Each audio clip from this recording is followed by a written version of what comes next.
नमस्कार। आप देख रहे हैं हिम तरंग न्यूज और मैं हूं राकेश सती। थराली क्षेत्र में पिछले दिनों हुई बादल फटने की घटना से कोटडीप, राड़ीबगड़, थराली बाजार और चपड़ों सहित कई इलाकों में लगभग 20 आवासीय मकान और 30 से अधिक दुकानें मलबे में दब गईं। आपदा से क्षेत्र में जनजीवन अस्त व्यस्त हो गया है। यहां एक तरफ जहां लोगों के आवासीय भवन क्षतिग्रस्त हुए हैं, वहीं जिलाधिकारी चमोली संदीप तिवारी और उप जिलाधिकारी पंकज भट्ट की अगुवाई में आपदा रात से ही राहत बचाव कार्यों को जिस तरह युद्ध स्तर पर संचालित किया जा रहा है, जिलाधिकारी स्वयं थराली में कैंप कर रहे हैं। उसी का परिणाम है कि आज विषम परिस्थितियां धीरे धीरे सामान्य होती जा रही। वहीं बंद पड़े सभी मोटर मार्ग आवागमन हेतु खुल चुके हैं, जबकि आपदा प्रभावितों को प्रशासन द्वारा आपदा राहत शिविरों में हर प्रकार की मूलभूत सुविधाएं उपलब्ध कराई जा रही हैं। क्षेत्रीय विधायक भूपाल राम टमटा, सांसद अनिल बलूनी, मंत्री धन सिंह रावत सहित स्वयं मुख्यमंत्री धामी जिस संजीदगी से आपदा प्रभावितों से मुलाकात कर सांत्वना दे रहे हैं, उम्मीद है कि जल्द ही स्थितियां सामान्य होंगी। आपको सीधे ले चलते हैं थराली आपदा पीड़ितों के पास। नमस्कार, मैं हूं अभी थराली में और थराली का ये कोटडीप वाला क्षेत्र है जहां पर कि 22 तारीख को एक भीषण आपदा आई थी और यहां पर एडवोकेट जयसिंह बिष्ट जी का मकान था और ये मकान आप देख सकते हैं, ये पूर्ण रूप से क्षतिग्रस्त हो गया। ऊपर जो रोड साइड का मलबा था, ऊपर से जो बादल फटा, मलबा आकर के जो 2-3 कारें थी इस मकान के ऊपर से आकर के सीधे नीचे जा चुकी है और घर का पूरा सामान बह चुका है, आधा से ज़्यादा दब चुका है। किसी तरह जयसिंह बिष्ट और उनके परिवार द्वारा यहाँ पर जान बचा करके दूसरी जगह गए और ये वाला जो क्षेत्र देख सकते हैं पूर्ण रूप से मलबे से प्रभावित है। पूरा क्षेत्र मलबे में है, पूरा मकान के अंतर्गत जो भी है पूरा सामान दब गया है मलबे में। और वो ये गनीमत रही थी कि किसी तरह यहाँ पर रहने वाले जो जयसिंह बिष्ट जी थे, उनका परिवार था, जो किराएदार थे, वे भाग करके अपनी जान बचा पाए। इसी तरह ये आगे वाला मकान दिखाई दे रहा है, यहाँ अंदर पूरा मलबा भर चुका है और यहाँ की स्थिति को देख करके आप धीरे धीरे हम और जो प्रभावित हैं उनसे मुलाकात कराएंगे। नाम जयसिंह बिष्ट है और जो 22 तारीख की घटना हुई उस रात को हम भोजन करके सो गए थे।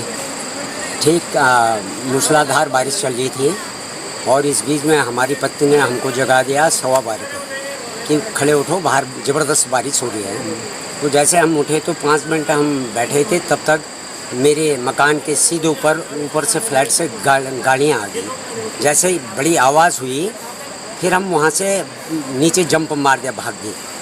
तो जैसे भागे तो नीचे पुरानी ट्रेजरी गली के वो निकले, तब तक ये पूरा स्लाइड आके हमारे मकान पूरी दब गई और आगे की जो अगल बगल मकानें हैं सब दब गई। उसी बीच में हमने सब किराएदार थे यहाँ पर अगल बगल, सबको जैसे तैसे बड़ी मुश्किल से बाहर निकाला और तब जाके जान बचाई। ये भीषण आपदा 22 तारीख को ये हम लोगों का मकान उनके मकान से जस्ट नीचे ही है और जब 12:30 बजे की बात है, 12:30 पौने 1 बजे की बात है, ऊपर से बादल फट के आया और इतना मलबा अपने साथ लेके आया। वो मलबा सारा छत से होते 2 कारें ऊपर की रोड से 2 कारें लुढ़कती हुई लेंटर के ऊपर, एक लेंटर और पार करती हुई और खेत में गिरी कार आके और वहाँ से मलबा दूसरे के मकान पे भी जाने वाला था। एक मलबा पूरा मकान फोड़ के अंदर जा रखा, उन बेचारों का कुछ नहीं बच रखा, कोई सामान नहीं है, वो घर चले गए। एक मलबा हमारे उधर को एक मकान है वहाँ, वो घर ही के अंदर थी, वो अभी भाग भी नहीं पाई थी, तब तक मलबा आ गया, वो डूब गई थी इतनी। तब तक हल्ला किया उन्होंने, वो सीढ़ी कहीं से व्यवस्था की, 15 मिनट लगे सीढ़ी लाने में।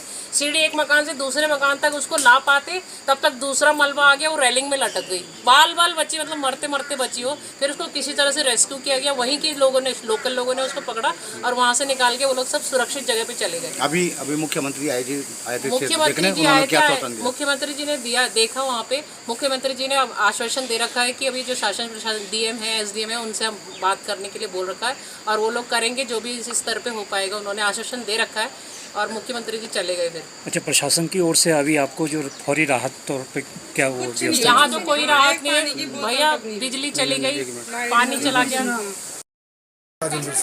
यहाँ पर आपकी परचून की दुकान थी? परचून की दुकान थी और 99 मॉल था, एक मॉल टाइप का छोटा मोटा। तो ये काम परसों रात को ये सारा बारिश से पूरा तबाह हो गया है। सारा अंदर मलबा आया, पूरा पत्थर तलार के सारे सामान बर्बाद हो गए। पूरा सामान बर्बाद हो गया। 5 लाख रुपए का सामान था, सारा बर्बाद हो चुका है। प्रशासन आई तो देखा नहीं, वहाँ से भारी बाहर चले गए। ये प्रशासन ने अभी कोई इस तरह से अभी तक तो कुछ नहीं किया, पर देखो कुछ नहीं किया है। भारी बाहर देख के गए, अंदर तो कुछ देखा ही नहीं। अभी मुख्यमंत्री जी आए थे। जी आए थे, वो यहाँ से यहीं से लौट गए, दुकान उकान कुछ नहीं देखी और यहीं से नीचे को लौट गए। आपकी क्या मांग है प्रशासन से? अब जो इसकी भरपाई हो जाए तो वही बहुत है, जरा मकान का और ये दुकान उकान का। सब दे दी भी वहाँ राम क्या मांगो, वो एक डॉल आई, गाड़ी आई, सब मकान में अभी तो सब मन में राशन भी, पुराना कपड़ा भी और बिस्तरा भी, खाना बर्तन बिजला भी मलबा के दब गई। अभी परिवार में तो 5-3 नाच बेची अब गए वो यो में आता यो भी ऐसे मत लगा के। अच्छा अस्थमा मरीज थी। ये बोला नहीं तो उन्हें आते वक्त आवाज नहीं। अच्छा ये ठीक है सर नुकसान तो काफ़ी हुआ, लेकिन जिस तरह से वातावरण क्या एक तो बारिश लगी थी, 25 दिन हो गए थे और ऊपर से मलबा आया, मलबे के साथ गाड़ी आई, गाड़ी जब आई तो गाड़ी के साथ साथ कीचड़ भी पूरा मेरे कमरे में आ गया था छुट्टी के रास्ते। तो उसके बाद मैंने जैसे तैसे करके बच्चों को बचा लिया, लेकिन और बाकी कुछ नहीं बचा पाए, बाकी सब निरस्त हो गया। गाड़ी आपकी छत पे गिरी? गाड़ी मेरे छत में, मेरे छत पे मतलब बगल वाला मकान होता है उसमें गिरी छत। गाड़ी तो गाड़ी से और मतलब पूरा मेरे कमरे में मतलब आ गया, छत के रास्ते पूरा मलबा अंदर आ गया। अब बच्चे सोए हुए थे तो बड़ी मुश्किल से जैसे तैसे चलो बच्चे बचा लिया मैंने, बाकी तो इससे बड़ा और क्या हो सकता है। अभी तक प्रशासन की तरफ से जो आपके लिए सहयोग किया जा रहा है उसको संतुष्ट हैं आप? हाँ जी, अभी अब तो थोड़ा बहुत चलो संतुष्टि तो दे रहे हैं, आप देखते हैं आगे क्या होगा। लड़की ऊपर में बादल फटा, रात को इतनी ऊपर से मलबा आया खत्म ही हो गया। और उसके बाद वहाँ से जितना भी लेडीजें थी सारे जेंट्स लोग तो पड़ी रहे थे, लेडीजें थी सब भागा इधर उधर। जब देख के दो गाड़ी जब नीचे आ गया तो हमने तो सोचा चलो सब यहीं खत्म हो जाएंगे। बड़ी मुश्किल में भाग के हम इधर करेंगे, पूरा खत्म है गयो गेड़ एक सगड़ पिटे सगड़ दाव और बड़ी मुश्किल से हम आ गए, बड़ी मुश्किल छत कुछ नहीं क्योंकि यो कपड़ा भी के ले लो कपड़ा वो रात में 12 बजे हम मोबाइल मन छे तो भेड़ जाए वाला चाहिए मन तो मन नहीं ऊपर पे पखाने थी पेड़ आने थे सब हम मन तो मन से बिरोबी हमारे कहते हैं तुम निकल लो बची जाए अल्लाह गुला को नहीं रूने आने की लगा तो तब सब की करेंगे ये बोल हमारे मकान भूल गए मकान न कुछ खत्म है पेड़ पौधे सब सोई डाची आए भयंकर खत्म से मकान। मेरा नाम वीरेंद्र सिंह करमयाल है, करमयाल गारमेंट के नाम से 100 एकड़ में। करमयाल जी कितना नुकसान आपका यहाँ पे हुआ अभी? सर नुकसान तो काफ़ी हो रखा है यहाँ पे और 8-9 दुकानों को नुकसान हुआ सर। यहाँ पे जो है यहाँ पे ऊपर से पूरा स्लाइड आ गया था सर, उससे काफ़ी नुकसान हो गया। थराली में कितना नुकसान हुआ होगा लगभग? आप 80%। आज मुख्यमंत्री जी आए थे, क्या आश्वासन दिया आपको? मुख्यमंत्री जी आए थे और देखा उनने देखा तो उसके बाद जो है इनको बोलने का मौका नहीं मिला और जो है वापस चले।